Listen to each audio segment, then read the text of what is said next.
So we'll see how this works.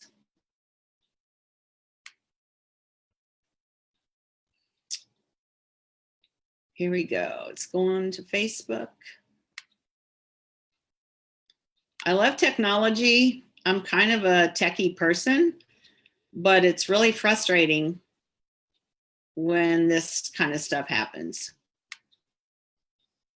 So let me see here if I can see what's going on. Here we go.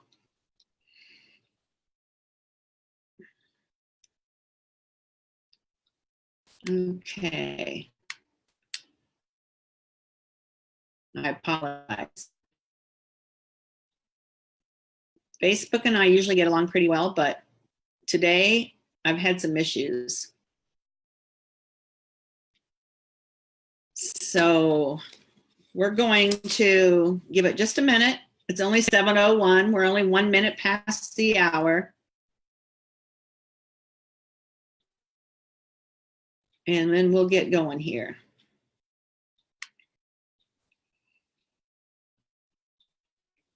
Okay.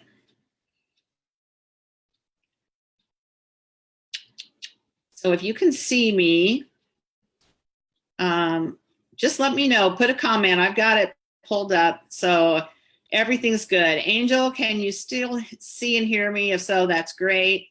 I'm going to try to keep track of all this tonight. It's I'm a one-man band, and sometimes I don't have enough fingers and hands to do everything. So last week, or a couple weeks ago, we talked about connections and how you made connections, and I've made a lot more new connections since that podcast.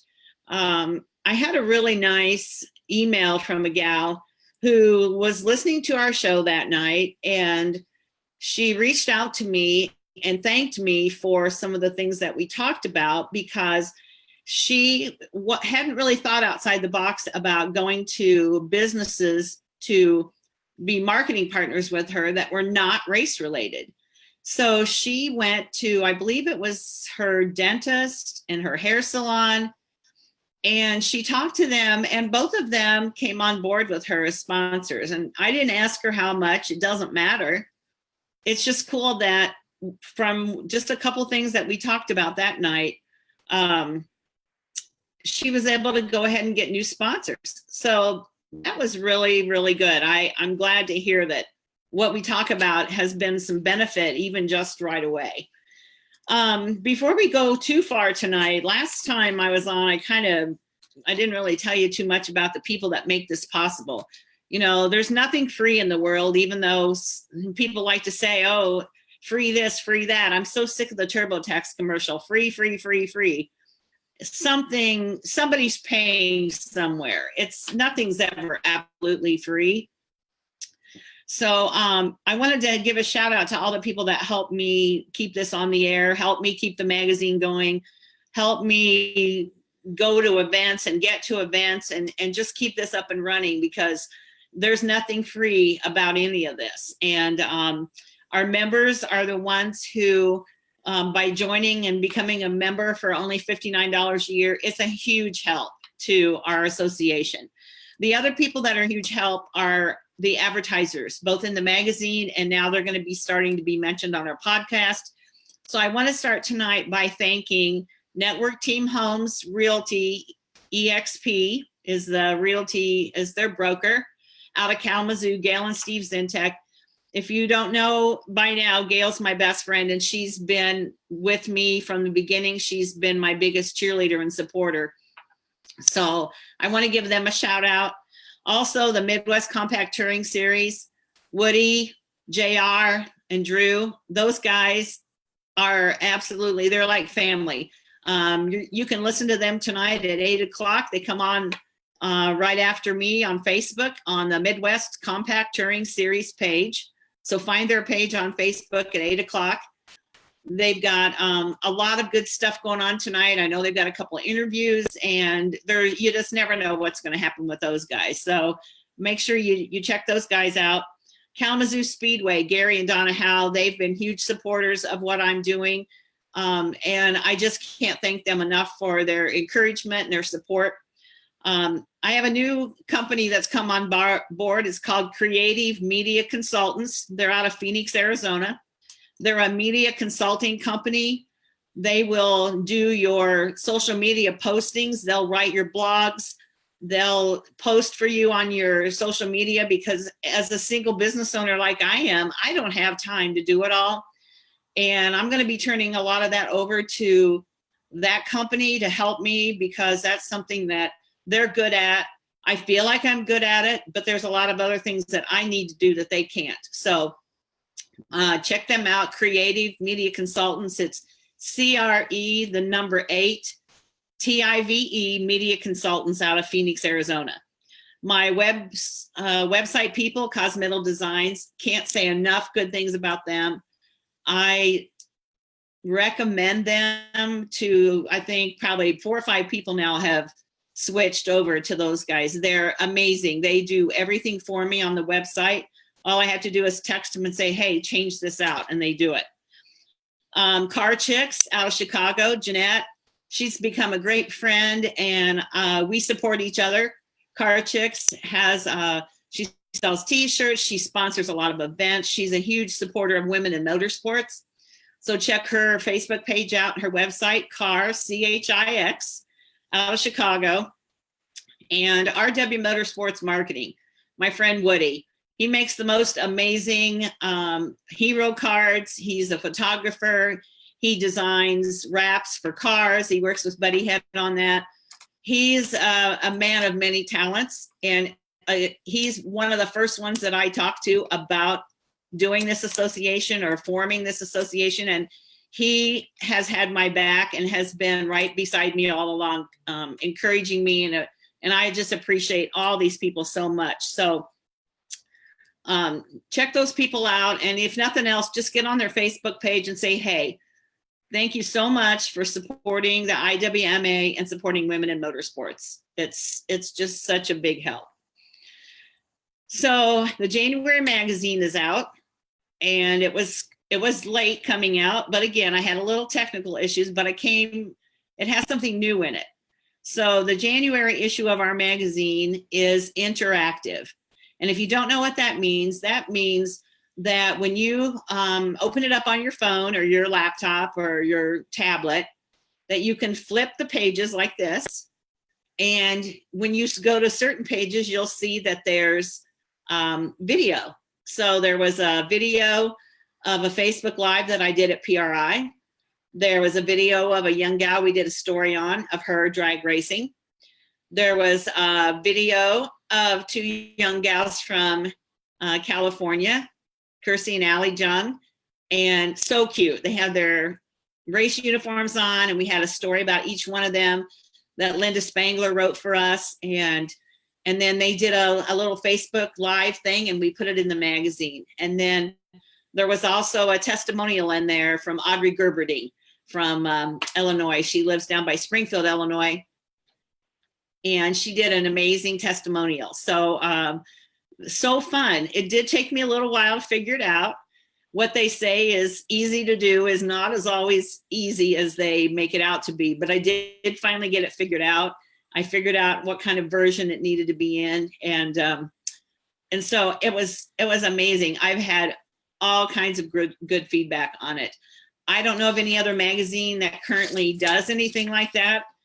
I know that they have to be out there or they wouldn't have made this program. But as far as a racing related magazine, I don't know of anybody that's doing it.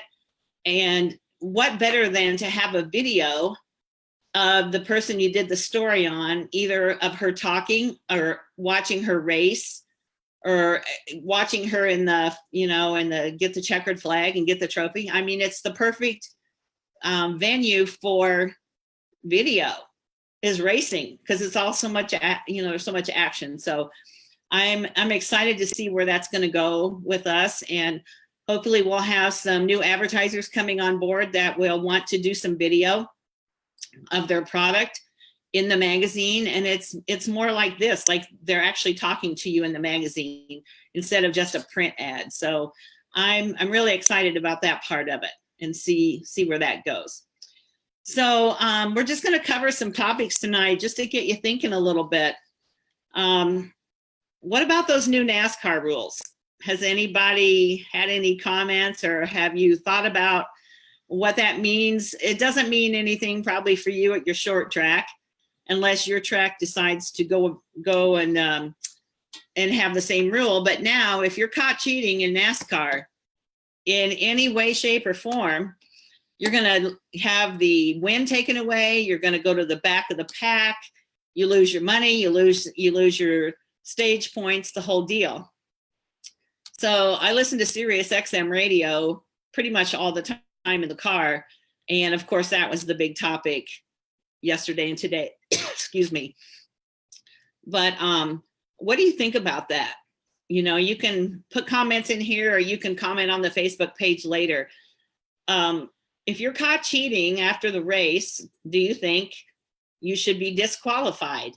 And most of the people that I heard on the radio agree that that is a needed rule, that NASCAR has pushed the envelope to where, the crew chiefs have pushed it to where they don't really have a choice. They've done everything they can, and instead of taking the cars back and letting everybody know on Wednesday whether somebody was cheating or not, they're going to actually keep the cars at the track. They're going to inspect the 1 and 2 cars and then another random car. They said possibly the number 3 car most often, but also it could be the number 12 car or the 20th car. So NASCAR has put their foot down and said no more. It needs to be a level playing field. It needs to be more fair for everyone. And I think that'll make some exciting racing. There's probably things that have gone on that we don't know or we haven't seen. And I think this has put the fear of God in some people, from what I heard today on the radio. And I'll bet there's some teams that went back to their shops and are working on some cars, trying to get them more legal or 100% legal before they go to Daytona. Because not that they're trying to cheat, I don't really like that word, but they push it as far as they can to win. And I get that. And I think that's true in a lot of sports, but not anymore. If you want to take the chance, it's going to be a big chance now. So just curious what all of you think about that. And then should your track adopt that? I talked to somebody today that runs races at a local track, and he said, I think every track should do it. Make it fair for everybody. And I know that puts a lot of pressure on the track owner and the tech guys at the track, but I mean, that's just part of it. So let me know what you think about that. So let's talk some more now about the women in racing. I read an article this week, and I kind of knew this, but I liked to know that I was reinforced in my thinking that women are the largest growing demographic in motorsports, and not just drivers or track owners or crew chiefs or any of that, but fans as well. And when you go to a racetrack nowadays, it used to be more of a man's sport, and the women got dragged along, or there was a few that enjoyed it. And once in a great while, you'd see a woman racing. But now it's uncommon to not see a woman racing. And more and more positions in NASCAR and Xfinity and all other sorts of racing are coming down to women. And it's really cool to see that. I like seeing that women are the engineers, they're the tire changers, they're in the back office doing, all kinds of important things. So I love seeing that. So what do you think about women and the positions that they're taking over? Why did you get started racing? Why are you following the IWMA Facebook page? I put a question out this week because I'm writing an article about it for the magazine for the next issue. And I asked, why are you involved in racing? 90% of the people said either my dad raced, my mom raced, my brother raced, somebody in their family had raced, and they started going to the track as a little kid. And they've never left. Some of them as tiny as 2 weeks old. I had a lady say she was 2 weeks old when she went to the track for the first time. So 90% of the people who answered my survey or my questions have just been in it with their family all this time, and they wouldn't think of doing anything else. 75% of the people that responded said it's because of the race family or the friendships that they've made. And I hear that all the time when I interview people. What's your favorite thing about racing? It's the people that we've met. It's the friendships we've made. It's our race family. So that's a pretty cool thing to see. Some of the other answers were interesting. Some of the ladies said they like the sound and the smells at the racetrack. I'd be right there with them. There's nothing I like better than hearing the roar of the race car and smell the fumes and the gas, and I just love it. So I'm right there with them. I had a lady say it was a lifelong dream of hers to become a race car driver, and at the age of 50, she did it. And you have to admire somebody like that just never gave up on her dream. And 50 years old, she decided, yeah, she was gonna drive a race car. And then I had another gal say she does it because she likes to race against her husband. And I know a couple people that race, and they race against their husband. So that's kind of a fun thing. Hopefully not one or the other always wins, but that would be kind of fun. So the article I read today said that the average NASCAR fan spends about $800 on gear, like sweatshirts or hats or whatever, every year. Now, I thought that sounded a little bit high. Maybe it's an average, I'm sure. I don't spend that much on gear, but you know, a lot of people are buying shirts and stuff when you go to the races. So I thought that was an interesting statistic. Another reason the article said why women are going to the races more is because they love the look of the cars. You know, they're colorful, they're bright, some of them are pretty. I'm sure they probably don't want to hear us say that, but they are. They're fun to go watch when they go around the track. It's just fun to see all those colors going around there. It's kind of a fair atmosphere. More and more and more, the tracks are making the NASCAR experience, especially, an experience. You don't just go and show up for the race. Some of the places have had like amusement rides. They had swimming pools. You know, Phoenix has all these outdoor seating places with TVs and different restaurants, and you never have to go into the grandstands to watch the race. You can sit there, enjoy your beverages and your food, and you can still see the track, you know. It's not like sitting in the grandstand, but it's just another cool experience, and some people like that. So the tracks are finally figuring out that people want more than just a race.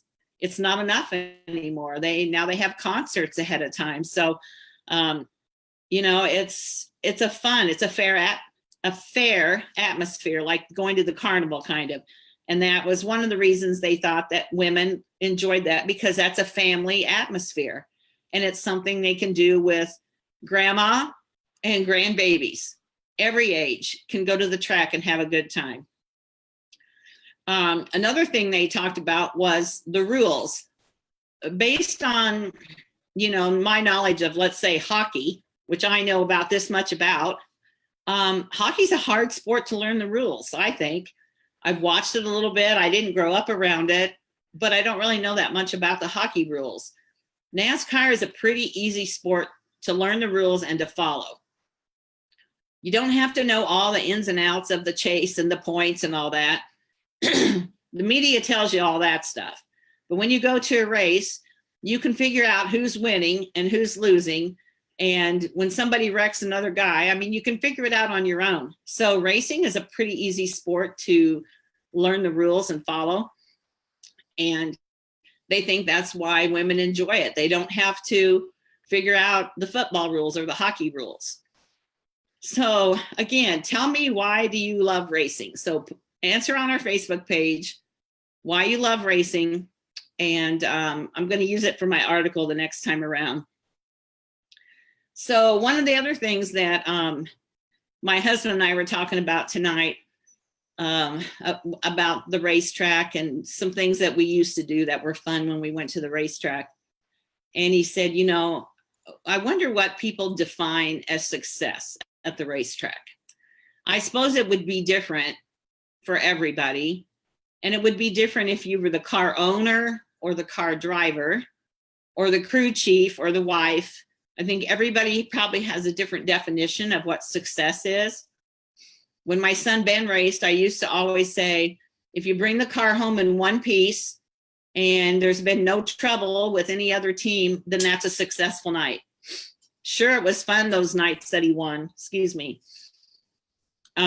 He won 3 races in one summer. Was that fun? Of course it was fun. But it was just as much fun when he raced other nights and when he raced enduros and some different things. And if he brought the car home in one piece and he could just do a few little things, race it the next week, I mean, that was success.